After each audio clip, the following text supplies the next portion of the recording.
இன்றைய கேள்வி, நம்ம சாப்பாட்டுல பொதுவா அந்த கடுகு தாளிச்சு கொட்டுற பழக்கம் இங்க வந்து பரவலா இருக்கு. ஒரு சட்னி அரைச்சா கூட தாளிக்காத சட்னினா நெறைய பேருக்கு சாப்பிட பிடிக்காது. சோ இது எதனால நம்ம கடுகு தாளிக்கிறோம்? கடுகுல இருக்கக்கூடிய மருத்துவ குணங்கள் என்ன? கடுகு வந்து 3 விதமான கடுகு இருக்கு. ஒண்ணு வந்து நம்ம யூஸ் பண்ற அந்த டார்க் கலர் ஒண்ணு. இன்னொன்னு வந்து மஞ்சள் நிறத்துல இருக்கும். இன்னொன்னு வெண்மை நிறத்துல இருக்கும்.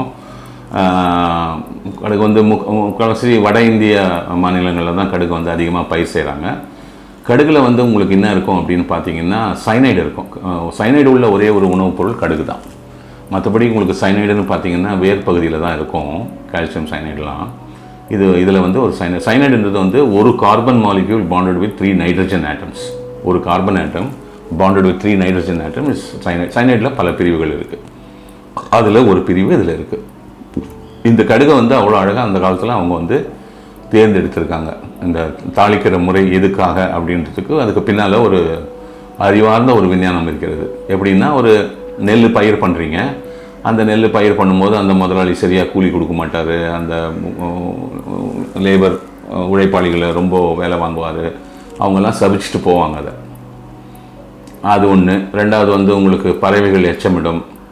அப்புறம் அந்த பூச்சி இனங்கள், அதனுடைய அந்த ஃபெரமோன்ஸ், அதனுடைய கண்டாமினேஷன். அதுக்கப்புறம் எலிகள் இருக்கும். அதனுடைய அந்த எலிகளுடைய சிறுநீர்லேருந்து கிடைக்கக்கூடிய அந்த இது.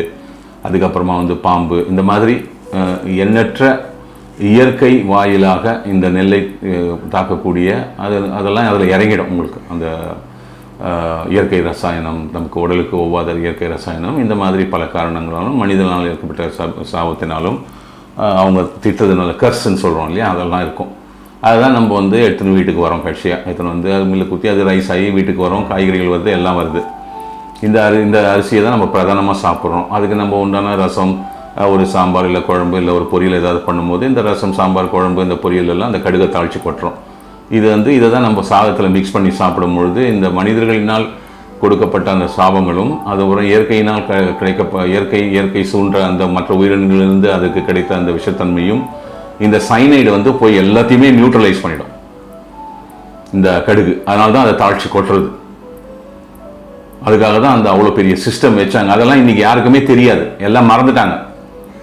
இதெல்லாம் வந்து யாருமே யோசிச்சு கூட பார்க்க முடியாது. அதெல்லாம் ஒரு காலகட்டத்தில் இவ்வளோ அழகாக டிசைன் பண்ணி வச்சது இன்னைக்கு வந்து அந்த நாலேஜ்லாம் எல்லாருக்கும் போயிடுச்சு. ஏன் வந்து ஒரு கடுகு நீங்கள் தாளித்து கொட்டணும் அப்படின்னு கேட்டால், கடுகு தாளித்து கொட்டினா தான் சுவை வரும்னு சொல்லுவாங்க. கடுகு தாளித்து கொட்டுறதுனால உங்களுக்கு சுவை வராது, சுவை கூடாது, கண்டிப்பாக கூடாது. நான் வேணா இப்போ கூட உங்களுக்கு சொல்கிறேன். நீங்கள் அந்த தேங்காய் உடைச்சகள் எல்லாம் வச்சு ஒரு சட்னி அரைங்க. அந்த சட்னியை தாளிக்காமல் சாப்பிட்டு பாருங்கள், அதனுடைய சுவை ஜாஸ்தி இருக்கும். அதை அந்த எண்ணெய் போட்டு கடுகெல்லாம் போட்டு தாளித்து அதில் கொட்டின பிறகு அதோட சுவை வந்து கம்மியாயிடும், சுவையை மாறிடும். அந்த தாளிக்காத சட்னியில் இருக்கிற சுவை வந்து அதிகம், தாளித்த சட்னியில் இருக்கிற சுவை வந்து கம்மி. இப்படி தான் அது வந்து கணக்கில் நீங்கள் எடுத்துக்கணும். நீங்கள் அதை வந்து உங்கள் நாக்குனால சுவைத்து நீங்கள் பார்த்தே நீங்கள் தெரிஞ்சுக்கலாம். சுவைக்காக ஆட் பண்ணுறது கிடையாது அது. இந்த மாதிரி எல்லாத்தையுமே மனித சாபத்தினால் ஏற்படக்கூடிய தாக்கங்களையும், இயற்கை மற்ற உயிரினங்களினால் ஏற்படக்கூடிய தாக்கங்களையும் எல்லாத்தையும் வந்து நியூட்ரலைஸ் பண்ணுறதுக்காக இந்த கடுகை வந்து தாளித்து கொட்டுறாங்க. இதுக்கு வந்து அவ்வளோ பெரிய ஒரு மகத்துவம் உண்டு. கடுகு எண்ணெய் வந்து அங்கே வட மாநிலங்களில் அங்கே யூஸ் பண்ணுறாங்க. அதை நம்ம யூஸ் பண்ணக்கூடாது. ஏன்னா அவங்க சின்ன வயசுலேருந்தே அந்த கடுகு எண்ணெயை சாப்பிட்டு அவங்களுடைய லிவர் வந்து அதை தாங்கக்கூடிய அளவுக்கு பக்குவப்பட்டிருக்கும். நம்மளுக்கு அது கிடையாது. சவுத்தில் பார்த்தீங்கன்னா யாருமே கடுகு எண்ணெய் யூஸ் பண்ண மாட்டாங்க. ஏன்னா நம்மளுக்கு அந்த ஸ்மெல் கூட பிடிக்காது. நம்ம யூஸ் பண்ணுறதெல்லாம் தேங்காய் எண்ணெய், கடலை எண்ணெய், நல்லெண்ணெய், இந்த 3 தான். இந்த 3ல் எது நீங்கள் பாரம்பரியமாக பயன்படுத்திட்டு வரீங்களோ அதை நீங்கள் பயன்படுத்தணும். கடுகு எண்ணெய் யூஸ் பண்ணுறது வந்து நம்மளுக்கு நல்லது கிடையாது. சின்ன வயசுலேருந்தே பழகிறதுனால வடநாட்டுக்காரங்களுக்கு அவங்க கடுகெண்ணெயை வந்து எல்லா சமையலையும் பயன்படுத்துவாங்க. அது அவங்களுக்கு உகந்ததாக இருக்கலாம். ஆனால் கடுகெண்ணெய் வந்து உங்களுக்கு நீங்கள் என்ன தான் சின்ன வயசுலேருந்து யூஸ் பண்ணாலும் கடுகெண்ணெய் வந்து உங்களுக்கு பின்னால் வந்து நிறைய தீமைகளை, நார்த் இந்தியாவில் வந்து நிறைய இந்த பார்த்தீங்கன்னா வெஜிடேரியன்ஸ் தான் ஜாஸ்தி இருப்பாங்க, நான் வெஜிடேரியன்ஸ் ரொம்ப கம்மியாக தான் இருப்பாங்க.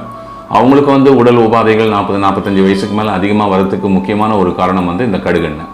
கடுகை வந்து தாளித்து கொட்டுறதுக்கு உண்டான காரணம் நான் உங்களுக்கு சொல்லிவிட்டேன். இதுக்காக தான் நம்ம கடுகை தாளித்து கொட்டுறோம்.